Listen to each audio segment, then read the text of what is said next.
కాలేజీలో పీజీ విద్యార్థినులు వేధింపులకు గురయ్యారు.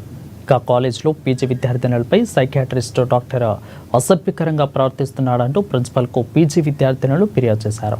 విద్యార్థినుల ఫిర్యాదుతో కాలేజీ ప్రిన్సిపల్ సంధ్యారాణి విచారణ కమిటీని వేసింది. మొత్తం 5 మంది ప్రొఫెసర్లతో విచారణ కమిటీ నివేదిక అనంతరం తదుపరి చర్యలు ఉంటాయంటున్న ప్రిన్సిపల్ సంధ్యారాణితో మా వరంగల్ ప్రతినిధి Mounish face to face. Warangal NGM psychiatric department కి చెందినటువంటి ఒక డాక్టర్ తన కింద పనిచేస్తున్న విద్యార్థినుల పట్ల అసభ్యకరంగా ప్రవర్తిస్తున్నాడంటూ వాళ్ళ ఆరోపణలు వస్తున్నాయి. ఈ నేపథ్యంలో ప్రస్తుతం మనతో మాట్లాడడానికి కేఎంసీ ప్రిన్సిపల్ సంధ్యారాణి గారు ఉన్నారు. వారితో మాట్లాడుతూ మేడం చెప్పండి, విద్యార్థినుల పట్ల అసభ్యకరంగా మాట్లాడుతున్నట్టు కొన్ని ఆరోపణలు వస్తున్నాయి. ఎంతవరకు నిజం, అసలు ఏం జరిగింది? నాకు స్టూడెంట్స్ వచ్చి కంప్లైంట్ ఇవ్వడం జరిగింది. ఆ కంప్లైంట్ ని ఆధారం చేసుకుని విచారణ కమిటీని ఏర్పాటు చేశాము.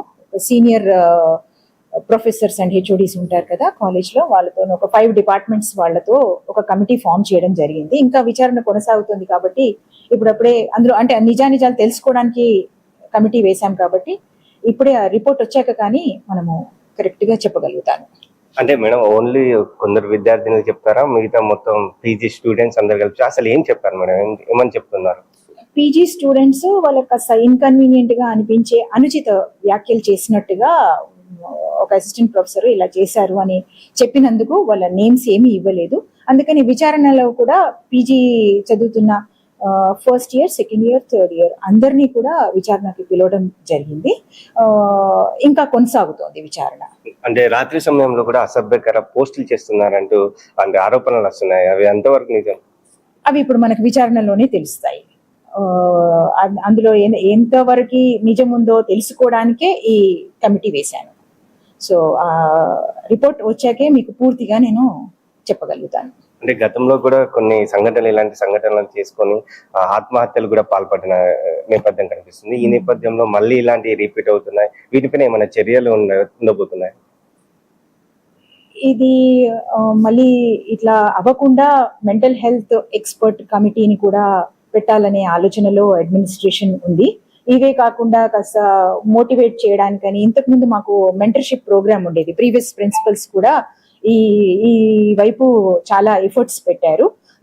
దానిలాగే మళ్ళీ మెంటర్షిప్ ప్రోగ్రామ్ ని మళ్ళీ దాన్ని కూడా కన్సిడర్ చేస్తూ ఇంకా మోటివేషనల్ స్పీచెస్ ఇచ్చే స్పీకర్స్ ని పిలుస్తూ మా కాలేజ్ లో కూడా mental health expert committee under నిష్ణాతులైన అంటే హెచ్ఓడి ఆఫ్ సైకియాట్రీ వీళ్ళందరూ కూడా తీసుకుని ఇంకా హెచ్ఓడీస్ సలహాలు తీసుకొని హెచ్ఓడీస్ మీటింగ్ పెట్టి డిసైడ్ చేయాలని అనుకుంటున్నాను. అంటే ఈ సంఘటన ఎలాంటి కమిటీ చేశారు? ఎంతమంది పాల్గొంటున్నారు? దీంట్లో 5 ప్రొఫెసర్స్ అండి, సీనియర్ ప్రొఫెసర్స్ ఉన్నారు.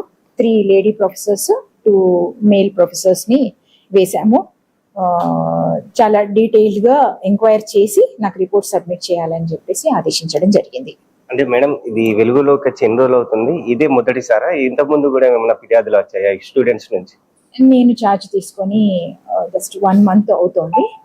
ఇప్పుడే వచ్చింది నాకైతే, నా దృష్టికి అయితే వచ్చింది ఇప్పుడు ఈ కంప్లైంట్ రాగానే సరే అని చెప్పి నేను తప్పకుండా విచారణ చేయించాల్సిందే. మరి దీంట్లో ఫ్యాక్ట్స్ తెలుసుకోవాలంటే చేయాలి కదా అని చెప్పేసి వైస్ ప్రిన్సిపల్స్ నేను కలిసి ఈ డెసిషన్స్ తీసుకుని కమిటీ ఫామ్ చేయడం జరిగింది. ఇది మేడం చెప్తున్న విషయం. కమిటీ అయితే ఏర్పాటు చేస్తున్నాం, దానిపైన తగిన చర్యలు అయితే తీసుకుంటాం. నిజాలు తెలుసుకున్న తర్వాత, విచారణ జరిపిన తర్వాత అయితే బయటికి వివరాలు అయితే వెల్లడిస్తామంటూ సంధ్యారాణి మేడం చెప్తున్న పరిస్థితి. కెమెరా పర్సన్ మధుతో మౌనిష్, NN న్యూస్ వరంగల్. ఇప్పుడు